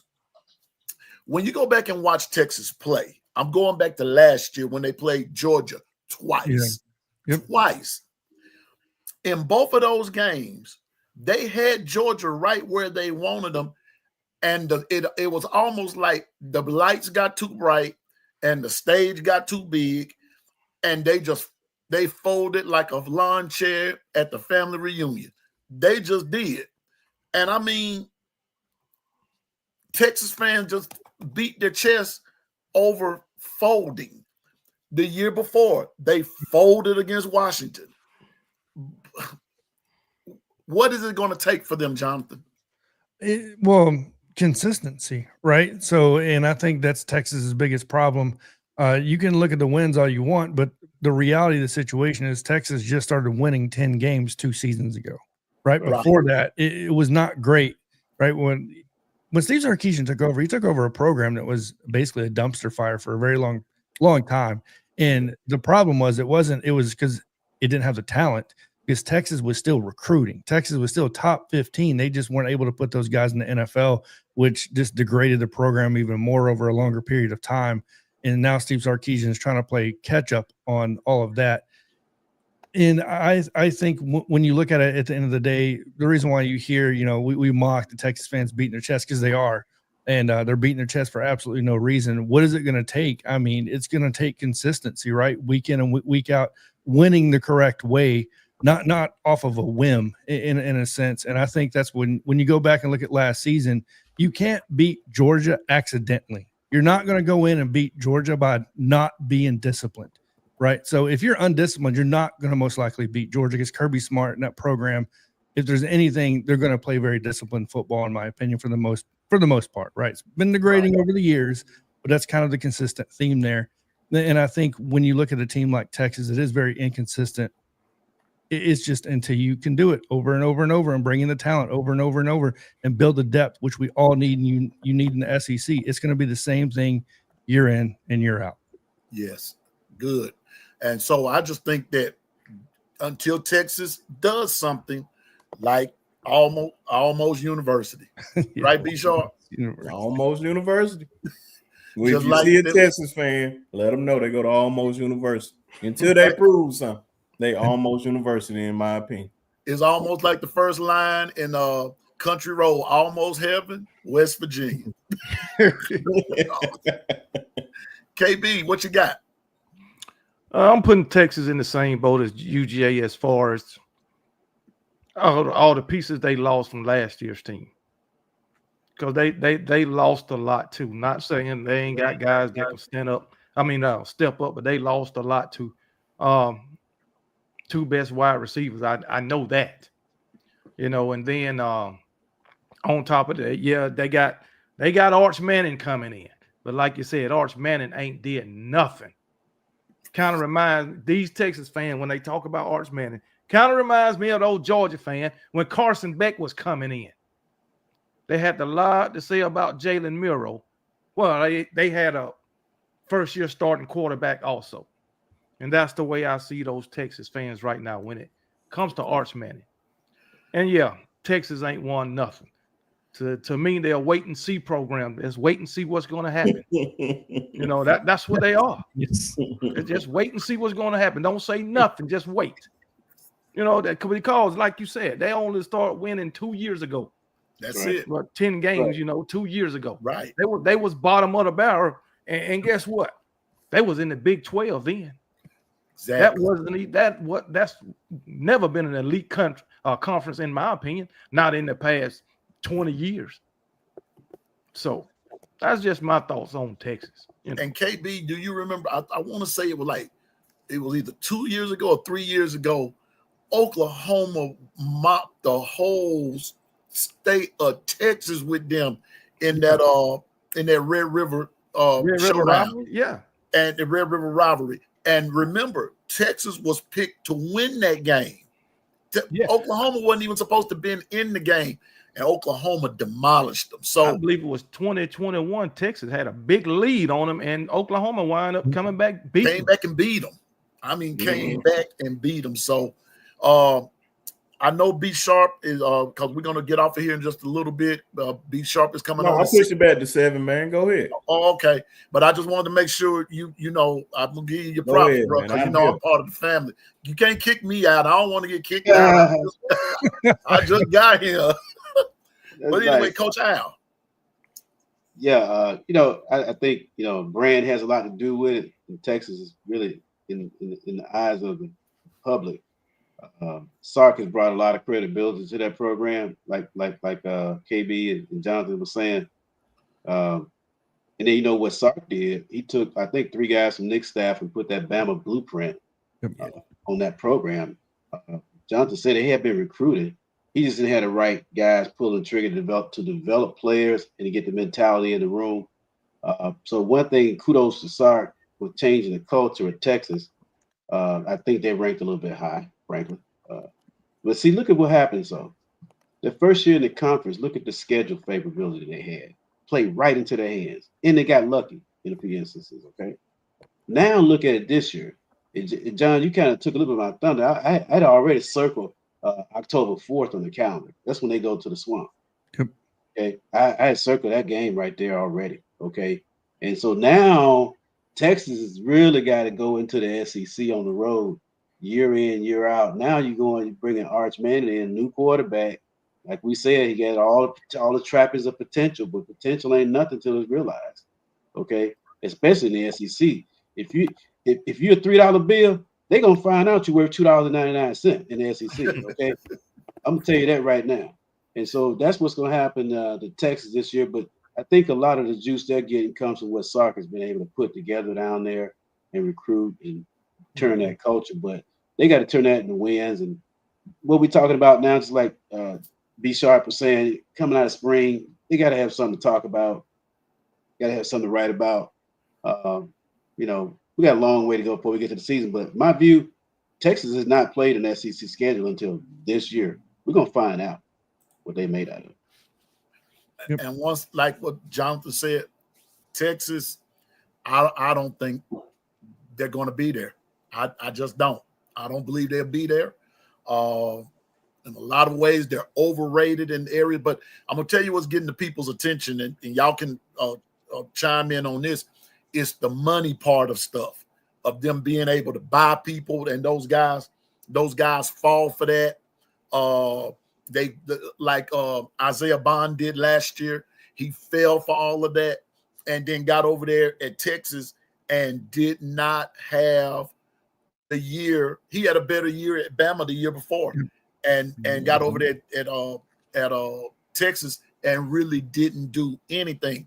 So I think that what people get hung up on is the fact that they'll buy a team, they'll do this, do that, and then get out there on the field, and it's a whole total different ball game. And so that pay for play thing, like what, and I'm gonna talk about that before we go off. What Coach Sean was talking about on TikTok the other day, that's what's coming into effect with a lot of them. It's not necessarily NIL, but a lot of it is that bag, as they say, is what's coming into play as far as Texas Tech, Baylor, SMU, TCU, places like that. Those Texas teams are they cut from a different piece of the cloth. But when it comes down to playing the legitimate game, an actual game, they're no different than anybody else. And so they don't win the big ones either. So I'm not putting all that much faith in Texas. I've never had that much faith in them because they're just like Oregon to me. You got all that talent out there, you got all that money, you got all those resources, but when it comes down to putting your money where your mouth is, you can't do it. Those other teams will beat you every time. So that's how I see, that's how I see that. Go ahead. One more thing. We've had 5 Alabama players transfer to Texas since Sarkisian's been there, and all 5 have not been drafted. Just going to throw it out there. They all went undrafted. Amari Niblack, Jaleel Billingsley. Now, so there needs to be a theme. In the words of Coach Sean, the proof is in the details. Yeah, the proof is in the details. Niblack transferred to A&M. Yeah, he did. He transferred. Yeah. Oh, he left? Yeah. Yep. Oh yeah. Hey, so Isaiah Bond didn't get drafted? Nope, he went undrafted. Nobody drafted. What? I missed that in trouble. The oh, that's right. Oh yeah, that's right. The allegations more than likely did it. Yeah, that's right. That's right. I forgot about that because he was a lock to get drafted. He got in trouble right before the draft. Yeah. Yep. Wow, that's tough. Man, you right about that. You right about that, John. That's the. Hey, Alabama got like 54 former players still playing in college football, transfers. That's crazy. Yeah, I've seen that. Throughout that's crazy. Different leagues. Wow, what a stat! Yeah, I need to pull that up too, man, because that was crazy. And they showed the teams that they was on and everything. Yeah, something. A lot of time I talk to people, man, about success, and it's everywhere. It's prevalent everywhere in your personal life and professional life and football. But the 4 C's of success, Brinsky, you guys heard me talk about that. Collaboration, chemistry, continuity, and communication. And I got to go back to our team in Tuscaloosa. I think all 4 of those are present. And what makes it even more so, I think, from a continuity perspective, is bringing back the guy who's the play caller, the true play caller at the Pale, KB, Kalen DeBoer to success, and that's Grubb. He brings a different kind of mix to that team. He's salty. He's going to demand execution. And the good thing about him, and I hate to keep going back to this, but we talk about team rankings. Well, that translates to team success. And I'm a Bama guy through and through, and I just see a lot of continuity on our team with nobody transferring. I see a lot of communication in the building because of that continuity. Collaboration is there because obviously everybody's bought in, and you're bringing that chemistry with DeBoer and Grubb. So now DeBoer can take his hands off the offense. Grubb can kick everybody into what on offense and hold everybody accountable. The O-line coach especially. So to me, man, I mean, Bama's teed up this year. I hate to go back, Piano Man, but that's okay. That's okay. I just felt it need to be said, man. Yeah. And you know what, Coach? When you look at it from what you just said, because nobody, that's what Kangaroo Black and I were talking about at the jump, because no one went to the transfer portal, everybody stayed. locked in. It proved that first they locked in, but they're now trusting the system. Mm-hmm. They're trusting it. There's a trust factor that's there. Whereas in year one, there was probably a lot of doubt. And then we talked about the coaches. Y'all were talking about Mike Bobo at Georgia, right? Well, last year you got Nick Sheridan calling plays. That wasn't his grit. So so now you got the pieces in the right place. No choice to go but up. No choice to go. So that's an improvement right there. It's the little things. Yeah, chemistry, continuity, collaboration, communication. It's essential to winning. And so while we're still there, on the defensive side of the ball, I believe that you will see the 4-2-5 run in a different fashion because it's going to be more understood. And I believe Womack could be able to do more with what he had, with this year than what he did last year because it was a new system. So now you're year two into this system, I think things will run a lot smoother. Now that's just my opinion. Yeah, I think with Womack, we're gonna see that true pressure package that he likes to ball in, because one thing about it on the back end, it's gonna be the no-fly zone. So what that's gonna do is allow guys up front to put a lot more pressure. He got a lot of pieces. He got a lot of chess pieces that he can really manipulate the game the way he wants to. We're gonna see a true pressure package. I see Bama getting a lot of touchdowns off turnovers this year with that defense, with the packages we have, especially if we stay healthy. Because again, the continuity is there, the chemistry is there, communication is obviously in place. All of those things. I mean, to me, man, these guys are getting comfortable. Okay? Right. I'm really excited about the defense this year more than I have been in some years. Yes. Okay. In some years, because of what we're bringing back, because of the pieces that they can put in place. And one guy, I'm sorry for taking the time, but I'm really interested in seeing what Keon Keeley do this year, how they use him, move him around, what he can do, because I think the young man finally lights on. He's bought in, man. I'm excited for that kid this year. Right. I'm excited for all of them too, Coach. But I want to go to the chat for just a second. Now, I'm not going to put it up there because I hadn't quite got my everything right from what. But Ephraim said something about making adjustments will be key. I wanted to address that before we moved on to the number 2 team.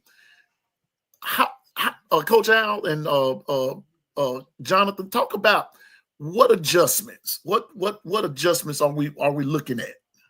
Coach Al, I'll let you take over this for the most part, but correct me if I'm wrong. They're most likely talking about in-game adjustments. When we saw Jalen struggling, they continued to do the same thing over and over and over again, and it just seemed like it was a repetitive process through the year. So, Coach Al. Yeah, I'm with you, John. I think what he's talking about is in-game adjustments, and also coming out of half, going into the third quarter adjustments and those kind of things. Yeah. You're right. We didn't adjust really. Let's stay on the opposite side of the ball right now. Okay. One of the things, you go back and look at the tape, consistently, we would get maybe 2.4 seconds after the snap to throw the ball, maybe. And then 2, a lot of teams adjusted. They would also know that we're going to lose a one-on-one up front. So they would consistently send in 5 guys, pressure packages. Sending a free runner, or they knew who they was going to set up and get the matchup to beat. So what that meant was there was pressure right at quarterback's face. There's always somebody's foot. And we call them plays that develop at 2.8 for the primary receiver. And, oh, by the way, the back is in the block just to protect, so there's no check down. Okay, so systemically, the whole thing just breaks down. So we never saw, and Brisky, you guys know this, I was over the top throwing stuff at the TV. Why aren't we moving the pocket? Why aren't we changing the launch point? You got a guy with wheels, and you're not giving him to put edge pressure to make the edge defenders to make a decision on him to put them in stress. We never saw any of that. We never saw any of that stuff to get full flow one way, throwing the ball back the other way. We never saw any of that stuff. No drive concepts, no mesh concepts, no shallow concepts, no hitches, no slants. That was absent because we had no protection up front reliably. There was always somebody who was going to get beat one-on-one. That is coaching. That is recognition. That is making adjustments to what the team is consistently doing against you. We just did not see it on a consistent basis. And I would say this too. Number 4 was available for every game, taking a pounding. Unheard of. The guy played every snap. In the rest. Now, mind you, he's a flawed product too, but we never saw them use him in a way that could have maximized the potential of the team, like calling shotgun snaps in a driving rainstorm in a bowl game. Who does that? Who does that? And you get the same stupid results. Who does that? Okay. So in-game adjustment, Grubb won't be doing that mess. Grubb will not be doing that. I can promise you that. The guy we saw when he beat Sark twice, he out play called him every time. And Sark is so-called guru, he had less personnel. So he was dialing up the matchups. Okay. He was getting the run game such that can manipulate the defensive line and slow the pressure down to get a quarterback more time. We never saw any of that last year. Okay. So you talking about in-game adjustments? From my perspective, it happens up front with the blocking schemes, the calls, the center. Brailsford now is with his OC. All the checks are going to be there.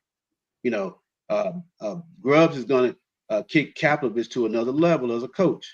Both of them going to have recognition. That's communication, collaboration, and chemistry. The continuity is right there. It's everywhere. Okay. So the in-game adjustments, man, are going to be something fascinating to see. We got personnel this year to just be lethal offensively. I won't talk defense, but I just say on the offensive side, I think that's what he's talking about because that was a frustration point a lot of times last year, except with the exception of the Vanderbilt game. We didn't adjust for crap on that game. And I mean, in that game right there, you take the fullback away, you take the quarterback away, that defense stopped. That offense stopped. We did not do that last year. Got you. Be sharp. What you think about the adjustments? Coach, I hit it nail on the head. I don't have too much to say about it.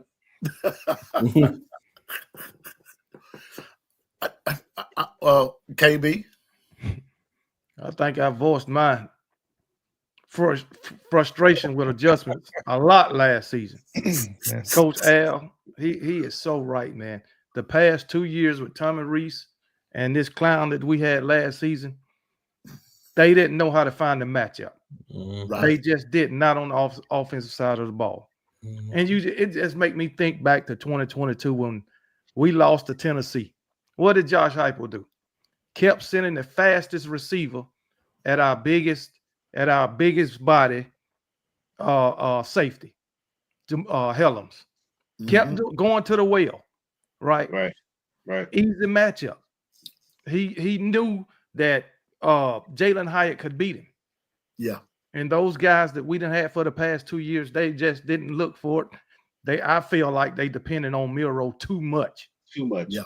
And instead of just using everybody, just like last season, although he's an outstanding athlete, he's an outstanding wide receiver, but he's a true freshman, and you depended on him way too much. Yep. In Ryan Williams. When you got other guys who can, hey, KB, catch the ball and run routes or whatever. Hey, KB, why didn't we see Kendrick Law on shallow crosses, getting the ball on the move?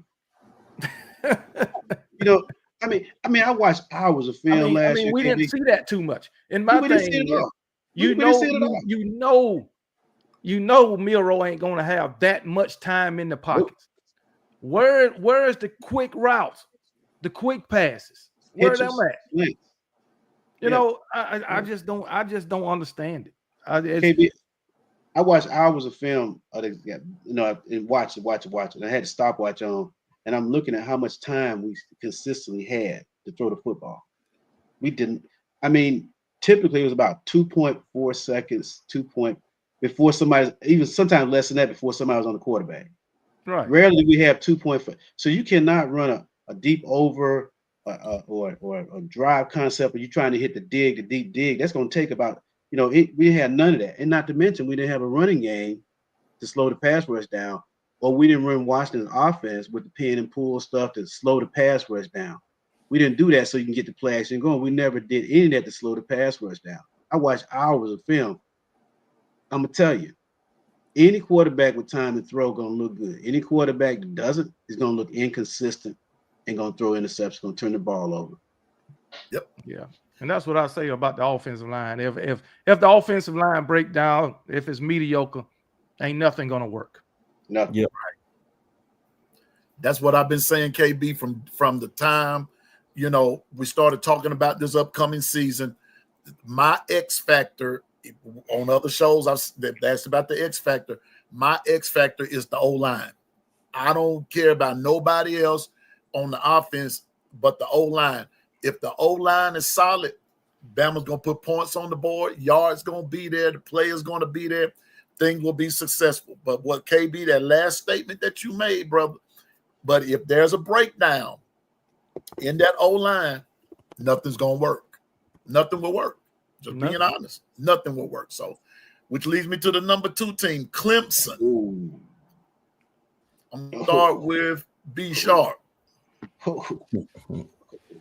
Another team. Yeah, we got 2 guys out of the state of Alabama with TJ Parker and Peter Woods, who are dogs who are going to be top 15 picks in the next year's NFL draft. But the one thing that I always question about this team, too, is their quarterback. And I feel like the media is just forcing this guy to just be one of those guys, and that's Clay Klubnik. I haven't seen nothing impressive about him since he's been in school, and he may take that step this year. If he do, then I apologize. But up to this point, I haven't seen him do anything but just waste our time for the most part. He hasn't lived up to like the Deshaun and the Trevor Lawrence type guys. Is he gonna be? He's more like in the middle between them and DJ is the bottom. So he's like in the middle. Sometimes he show flashes. A lot of times he's just out there just to be out there. So man, only thing that'd be really saving them is the ACC. So we're gonna see. I just think it's a lot of guys now. They have a lot of guys returning, but I just don't see it with them right now. You got to show me. You definitely got to show me. And be sharp when you look at it from that standpoint. And then we'll go to you, Jonathan. When you look at it from that standpoint, and when you said they have a lot of guys coming back, one of the things that I did read somewhere about Clemson was their defense is supposed to be sort of more legit this year than it was last year. So I think that's where a lot of the excitement is coming from, far as those guys coming back, is a lot on defense. So, Jonathan, what about you? This is very simple. Cade Klubnik, when he plays a top 25 defense, his QBR is below 70. When he does it, it's above 90. He makes the throws he's supposed to make, and then he struggles when he plays a good defense. Like, I mean, we can sit here and talk about Clemson's defense all we want. They're going to make it through the ACC because, well, to be frank, it's the ACC. You know what I mean? So, especially when you consider Miami losing Cam Moore, and you know what I mean? And now, really, it's even more of a down season. What do you expect out of Florida State? You know what I mean? So, like, how hard is the ACC really going to be? So, I think it's going to be just a almost like a zombie season for Cade Klubnik. Those guys just walking in and walking out, doing what they're supposed to do. But when they face a quality defense, Cade Klubnik's got to do something. And so far, he has not done that at all. The only one I'll say is when they played Louisville, I believe he had like 300 yards. But once again, Louisville, go watch the game. Yeah. They were taking a lot of risk. So, I mean, that's something you got to pay attention to a lot as well. Bring in, I guess, a lot of safety and corner blitzes, which they normally don't do, right? So, and he made them pay for it. I believe it was that game.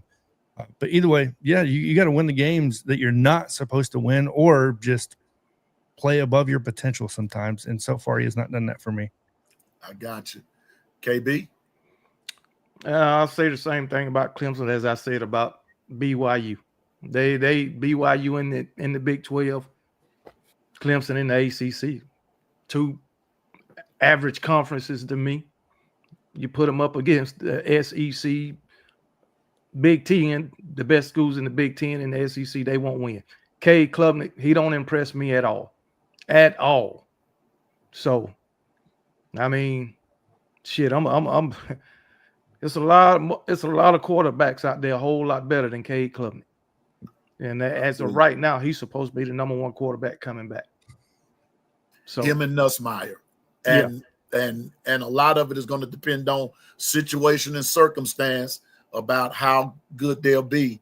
Because if something goes wrong, because here's the other part about it, and we really hadn't brought it up because it really doesn't make any difference at this point. But if either one of these guys, Nussmeier or Klubnik, goes down in injury, nobody knows who the backup is. Mm-hmm. Nobody's ever talked about their backup. So they're just as thin at quarterback as other teams are in other positions. So I'm with y'all. It's a wait and see. Okay, Coach Al, what you got about Clemson? Yeah. Clemson got 2 out of conference games, both against SEC teams at the beginning of the schedule and at the tail end of the schedule. They got to go to South Carolina and they got LSU. I'm sorry. And but what they, and they think about the ACC, that does not stand for the Atlantic Coast Conference. It stands for, you can almost call it a conference. Okay. Golly. I've been saying, man, I live in Atlanta, man, and I've been saying to these guys for years, man. There's no. Why you think FSU been trying to get out of the ACC? Okay, all right. Now, one thing I will say this: let's go back to the ACC championship and look at the score 34-31 against who? The Mustangs, SMU. Clemson luckily won that game by the skin of their teeth and got into the playoffs. Right? So now they got SMU on their schedule again this year. It's a regular schedule game. Okay. So, I mean, and did I say Bill Belichick was in Chapel Hill? Did I say that? You just said it. Oh, okay. We don't see whether or not they're gonna play, because Belichick gonna scheme. He gonna scheme up you big time, and he wants to beat. He wants to come in and make a statement his first year. So they got landmines. They got landmines all over their schedule, man, in a weak conference that you can almost call a conference. Okay. So Clemson won 10 games last year, right? Mm-hmm. They played 2 SEC programs and got beat by 2 touchdowns or more both times. There you go. Drop the mic. Enough said. But I'm going to say this, and Coach Al, I got to catch a ride with you right there. Because Clemson plays LSU, LSD in the first game. Thank you. And then they play South Carolina the last game. I can almost go on record and say that's 2 guaranteed losses. Possibly. But what I'm really getting at as far as the LSU game, the LS, whatever you call them guys from Louisiana, let's put it like that. They wear the yellow and the yellow stuff. We're going to see from the jump who's the toughest in week 1 out of those 2, because both of those squads, both Clemson and them yellow fellas down there, are both hollering, we're good, we're this, we're that, and the third. And we are about to see. Because on the flip side of that, Coach Al, we see that those Go Tigers down there, they've lost their home openers 2 years in a row. They lost to Florida State year 1, and they lost to USC last year. So now they're playing Clemson this year. Will it be the trifecta? That's all I'm saying. Will they lose game 1 3 years in a row? That's what's going to be the question. And that's one of those games I might hope it ends in a tie myself, but go ahead, KB. I just want to address somebody in the chat. Go ahead. Motivated, dedicated. You say they just signed the number 1 QB in the nation, and Georgia fans are loyal. I beg to disagree about Georgia fans' loyalty, because every time you lose, you go into hiding, Second of all, you ain't signed the number 1 QB in the nation. He committed to y'all. And commitment these days in the era of NIL and the transfer portal don't mean nothing. You remember you was bragging about your number 1 QB commit a couple of years ago. What he had? He in Nebraska. Just want to put that out there. While you're on that subject, KB, let me go ahead and address that while we're at it. Let's ask them yellow fellas down there in Baton Rouge about a number 1 quarterback. Bryce. Yes.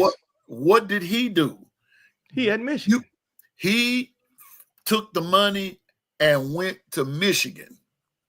So commitment don't mean diddly squat on a Monday afternoon. You know what? I don't care if they tell you they go into church and say, I'm committed to this. Let the right situation come along and they're gone. Yeah. And then even when they sign, it really don't mean nothing no more. It means nothing. So motivated, dedicated, we were loyal for 40 years, good. Stay loyal for 40 more. But in this age of NIL, in this age of transfer portal, in this age of pay for play, bruh, loyalty don't get you no prizes. You want the loyalty award? I'll make you up one. And then on top of that, why would any elite quarterback want to go to Georgia anyway? True facts. Facts. Any elite quarterback or wide receiver. With Bobo calling plays. With Bobo. Right.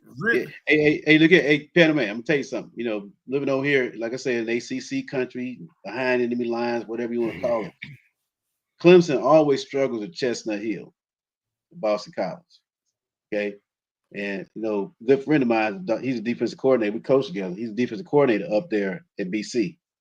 Okay. He's a former NFL guy, ton of experience. And that's a game that Clemson can be looking past right there because they got SMU the next week. It's a setup. It's a trap game. And Boston College always plays Clemson tough historically at Chestnut Hill. Clemson always can do something fluky at the end of the game and win it. But that's a game to watch on their schedule for certain. Gotcha. And like I said, and I've been saying all along, Lonergan's gonna start at Boston College. Exactly. That's what Lonergan's gonna start. He's gonna start. Yeah. He's starting. That's you know. And hey, what's up, Nick Saban Jr.? Shout out to everybody that's in the chat. I read where Dr. Crystal said something. I got to put one of my favorites there. Let me see. She said I got to put this in. She said that if the NCAA dropped that hammer down on Michigan, Underwood is gonna leave. I believe that. I believe a lot of them gonna leave. If they drop that hammer on Michigan, they're gonna leave. So, and that's a reality. Before I go to this number one, I want to say this in just a few minutes. B Sharp is gonna be on. I want everybody that can, everybody that will. We're gonna exit this channel and we're gonna hang out with B Sharp a minute, and you know we're gonna just make it do what it do at with B Sharp and whoever he has on the panel, and it's going to be good. It's going to be just as great here. I thank everybody for coming, but here we go. Number one. It pains me to say this, but Penn State.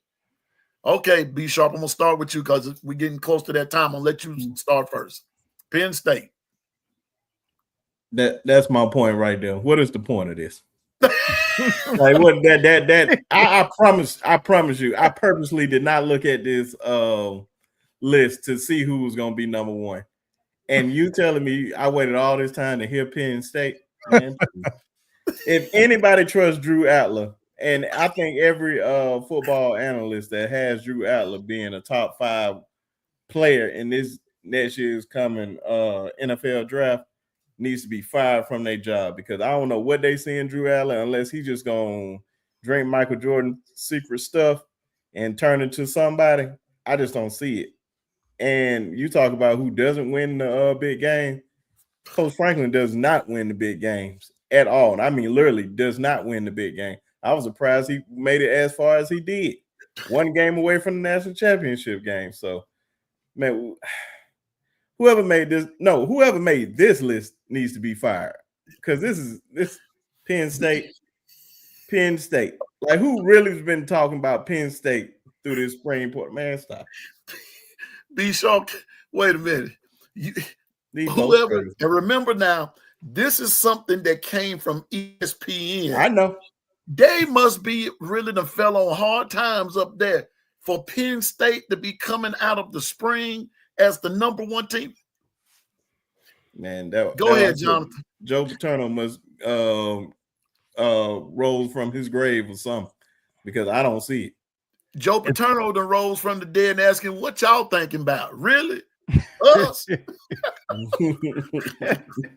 ahead, Jonathan. I don't personally understand. The same person that has Penn State as number one is the same analyst that most likely has Drew Atler as a top 5 quarterback, by the way, in these mock drafts. So that's probably what you're seeing, to be honest with you. It makes no sense. I go back to a lot of what Coach Sean, Coach Allen, these guys say, which is show me what you've done, right? So what have you won?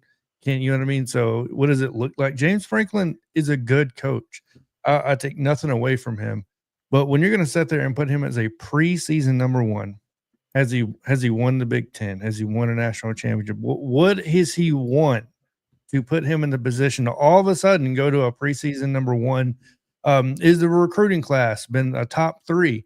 No. What's the recruit? No. Like, what are we looking at and what are we talking about here? It's almost like someone had a damn dartboard and was like, okay, whoever it hits is going to be number one at this point, because it makes no sense to me. I'm not going to sit here and get too much into this because it's honestly mind numbing and it makes me feel stupider talking about it.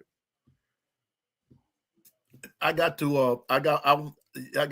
throw this at the on the screen right quick, and it's going to kind of cover up some folks. But JB said, wait a minute. JB said he's not even the best coach in his conference. Like, literally nothing in their conference is like number one worthy. No, nothing. I mean, like, are you kidding me? Penn State, I feel like Charles Barkley. You got to be kidding me. Look, like when Charles Barkley get to talking about police presence. If you've never watched that clip about in YouTube about Charles Barkley and Shaq and Kenny talking about police presence, that's the way that I feel about this here. Penn State. I watched Drew Allar, or however you pronounce his name. I watched him throw a football one day, and it reminded me when Alabama played South Florida on the first play, and the lacrosse player threw the first ball out there, Buckner, and that bad boy looked like he was playing baseball. That was so bad. That was so bad. When I saw Tyler Buckner, when I saw Buckner throw that, I said, "We in trouble today." We in trouble today. Yeah. Penn State, are you kidding me? Go ahead, Coach. We got to hurry and get out of here. I know, man. Yeah. I guess a lot of people hoping that Atlas is the next coming to J.J. McCarthy. You know, J.J. McCarthy didn't have a huge stat line in Michigan, but a lot of people looked at him as being elite, you know, in terms of his traits, but at that position. I'm just talking coach speak now, okay? All right. Penn State lost their defensive coordinator. Mm-hmm.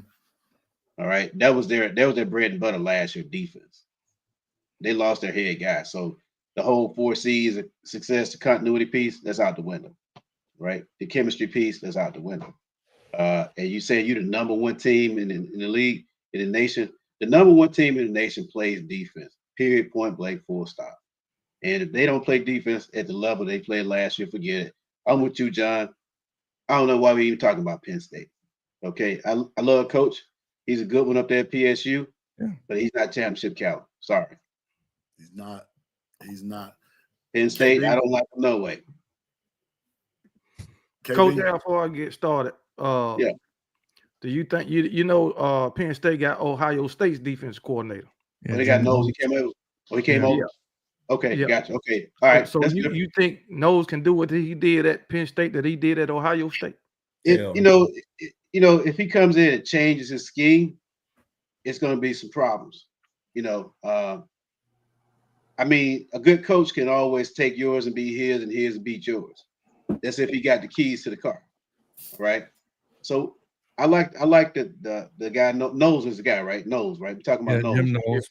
Yeah, he's a credible coach. I give him his props for him. You know, he's in the fraternity. So if he got some pieces, you know, we'll see. We'll see. No, he don't have a Caleb down. I can tell you that. Exactly. Yeah, there you go, right there. See, now we talking. See, right there. There you go. And he don't have 11. And he don't have 11 on the field either. I promise you that. Oh no. Yeah. But I think I can think of 10 teams that I will put before Penn State. That's right. Right now. Ain't nowhere in hell Penn State should be nowhere near the top 5, in my opinion. First of all, you got James Franklin. Yeah, he can win some games, but like you say, you can't win the big games at all. And he ain't did that since he been a head coach. I ain't seen him win a big game. But hey, that's just my opinion. And Drew Aller, that's one of the worst quarterbacks in college football. One of the worst. But you got him at number 1. But I'm with you, B Sharp. This what we talking about. I'm with you. Because ain't no man. Come on. Ain't no way. Ain't no way. No way. Penn State. You know what? I would put Florida, but I would put Florida in ahead of Penn State. Facts. I'll put Florida State on that. I mean, that might be stretching a little bit. Oh, Penn State. Come on now. Hey, Piano Man. Jonathan, hey, go ahead. Hey, Piano Man. Let's talk about the UFL. Something that's happening right now. Okay. Let's talk about some real spring football. Yeah, man. We can see that, man. This ain't it. This making this running my blood pressure up. I mean, it really is. Go ahead, Jonathan. Right. No, well, I gave my quick opinion on it, but the one thing that really irritates me, and I didn't know that they were number 1 on this list until you sent me the link, Piano Man, and I looked at it and I was like, and I did a little digging for about 10 minutes, and I noticed a lot of the articles you're going to find, by the way, is Penn State's administration talking about their academic scrutiny is causing their program to basically become mediocre. So, I mean, you're already starting to see a trend of the excuses are lining up. How much longer is James Franklin going to be there is my question. Is Jim Knowles the heir apparent, right? So to possibly take over James, I don't know, because James Franklin did a hell of a job at Vandy. I don't think anybody would take that away from him. When he got to Penn State, he was kind of in a Bill O'Brien situation when he went to Penn State, right? So he was kind of handcuffed by probation. So yeah, he did a wonderful job for the situations he was put in. But is he going to win a national championship? No, the recruiting's not. There's so many pieces that aren't there. The development's not there, in my opinion. Outside of Micah Parsons, Abdul Carter, obviously the defensive side, like, is James Franklin an offensive or defensive guy? I'm not real positive. He's a what, Coach Al? He's an offensive guy. So he's an offensive guy, but yet your weakness on a consistent basis is your offense. You know what I mean? So I don't know what to make out of it, to be honest with you. I personally think it's crazy that we're sitting here even discussing this, and it could be even a possibility that they're number 1. Hey, John, you touched on something here. So, you talked about a little bit about them complaining about the academics and all that kind of stuff like that. And, and one of the things in college football now, because the monetary equation is changing, I think the academic side of that has to be changing, because now these guys are going to be paid employees or whatever they're going to be doing like this. All right. Do you still say, okay, you got to be academically eligible, or you got to play 3 years? Maybe they're going to drop that to 2 years, something like that. So these guys can get off the payroll, go into the league, like the one and done in college basketball. You're probably going to start seeing a move more towards something like that, where guys just don't have to necessarily try to maintain that superior academic excellence and standard. So they can go say, okay, we're going to throw the bag at you. We're going to throw the bag at you. You take 12 hours and, just that kind of, the academic standards are going to fall, because these guys are there to make money now. Most of them, not all, but most of them, most of the good ones anyway. So we talked about that, but you're probably going to see some of that really start to change. These paid athletes in college, are they really college athletes in it? Or you just going to do the one and done thing like basketball? Yep. Well, that's a deep question, I think. I'm gonna say this, and I'm gonna get out of here. There you have it, folks. That's what they were talking about coming out of spring. But like KB and I said from the jump, I don't agree with what they did with Bama at number 9 because they were expecting Bama players to hit the portal. That's what that was all about. I kind of read through all of that. They were expecting, but because Bama didn't, this is going to fluctuate. And I'm just going to remember this. I'm going to keep it in my phone. I'm going to remember this, that, starting it. So when we start to see the polls come out in August and September, and after they start playing and they get on a while, play on into the season, I'm going to refer back to this on some upcoming shows to see where everybody is as of today is the 12th of May. And maybe on by the 12th of October, we'll see where everybody is and see how close this thing was to being right. I don't think it's anywhere close to being right. I think that there will be some down. There's going to be some low moments for some of these teams, and there's going to be some up moments for some. But as we all have said, it remains to be seen. So before we go, I'm going to start with Coach Al. I thank you for coming, but tell everybody where they can find you. Yeah. Hey, Piano Man. Hey, bro. Thanks for having me on the show again. Oh, man, it's my pleasure. Hanging out with you guys, man. And hey, KB, it's good to see you face to face. I've watched the show a lot, man. Appreciate it. I appreciate your content, what you bring to the table, man. It's truly amazing what you've developed over there on your channel, man, and putting your brand out there. Much success to you in the future, brother. Appreciate it, brother. Yeah. But to everybody out there, I'm not a content creator. I'm just a friend of the show. You can see my tags down there. Catch me on Instagram. You can catch me on X. I'm always open for talking ball. I'm always open for talking life because it's a negative free zone. That's right. You got to stay free. Okay. That's what I'm all about. That's a 6-inch space between your ears. If you want to talk life, you want to talk those things that are eternal, I'm your guy. All right. And of course, football. Of course, football too. and before you go, Jonathan, before you start, Coach Al, we're gonna do a hold up. I gotta bring my boy back in, and I gotta add him back. Here we go. There you go. He said his computer died, but it looked like Lazarus been raised from the dead. But anyway, Coach Al, yeah, we're gonna do a segment before the season starts. We're gonna do an HBCU segment.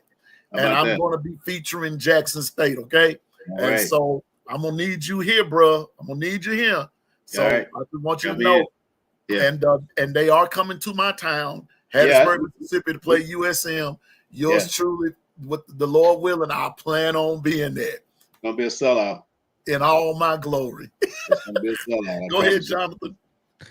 Bama Standard Network, and catch me on College Football Chatter and Bama Inside Recruiting. Other than that, I appreciate everybody on here. KB, love your content, man. I love getting on there and watching the truth. You know what I mean? Be told from your perspective for sure. Coach Al, obviously, with the wisdom and all that good stuff, and the negative free zone, which I've kind of adopted into my own a little bit. Even at the beginning of my intro, if you notice, I put no negative, you know what I mean? No negativity and all that good stuff. So, but Brensky, obviously, make sure you guys go over and check him out before his computer and his phone dies and everything else, because he's going to be doing one here in a minute. Piano Man, appreciate the invite, everybody in the chat and all that good stuff at Bama Nation, at Twitter, and like I said, Bama Standard Network. Amen. And the legend himself, KB. Appreciate it, man. Appreciate it. You've invited me on here, man, to hang out with y'all boys, man. And you know where you can find me right here on YouTube, Kangaroo Black. Also, Twitter at Kangaroo Black 1. Facebook, I go by Show Enough on Facebook, and my email is always in the description box. So that's about it, man. But I sure appreciate y'all. Appreciate you, Piano Man, for having me on. Not nice, me and Coach Al, Jonathan. Finally get to get a show with y'all boys. And I'm glad that everybody came. Now I got to pull my brother back in. There's B Sharp. I'm going to let him speak for himself. B Sharp, man, I'm glad you're back. Tell everybody where we can find you, big dog. Well, of course, y'all can find me at the Sharpshooters Podcast on YouTube. Link right there in the comment section. About to go live with Piano Man John and maybe Coach Al if he jump on there. And shout out to KB, always showing love, man. Appreciate it, man. Of course, man, this is a big community. Shout out to everybody in the chat for always supporting us. Like I always tell y'all, we are literally nothing without you guys, and we wouldn't be this far if it weren't for you guys supporting and taking time out your day just to even listen to us talk. So definitely appreciate y'all. Like I said, the link right there in the comment section. Also find me at Twitter /X at @B_sharp. And the TikTok page is Sharpshooters Podcast, where I post some shorts. Thank you. Once again, and I'm Piano Man. Listen, I want to thank everybody for coming, especially those in the chat. B Sharp said it best. We are nothing without you all. I don't take it for granted. I don't know everything. My brothers know more than I know. That's why I latch on to them like I do. I listen to them. I appreciate their content. But you can always find me here on YouTube with The Long Run with Piano Man. But if you're on Twitter or X, whatever they're going by these days, I'm music and sports guy. But I'm also about to change that up. So be on the lookout for that and everything. Look, if you have not subscribed to any of our channels, subscribe today. And we're always talking to good content. No, we may not be experts, but we know what we're talking about. We do our homework, and we respect your opinion, respect our opinion, and we'll respect each other's opinion. And like Coach Al said, this is a no negative free, we don't do that negative stuff over here under no circumstance. So, but again, I thank everybody for coming. Now I'm going to exit here, and we're going to go and hang out with B Sharp for a minute. And now B Sharp, I don't know if your wife cooked or not, but Piano Man sort of hungry. My sister just putting up greens on my plate. She know better than that foolishness. But but anyway, thank everybody for coming. There's too many to name, but thank you all in the chat for coming. And I'm going to be back on my channel right about now next Monday around this time, and we're going to go back at it again. And but I will also, you can catch me on B Sharp. You can catch me on with KB. And one day, when Jonathan says so, you can catch me with him too. Oh, and yeah, so just thank you for coming. And as always, roll tide. God bless. Y'all have a great night. And we're heading over to B Sharp. Let's get it. Roll tide. If them trees. Yep. And if I can say that.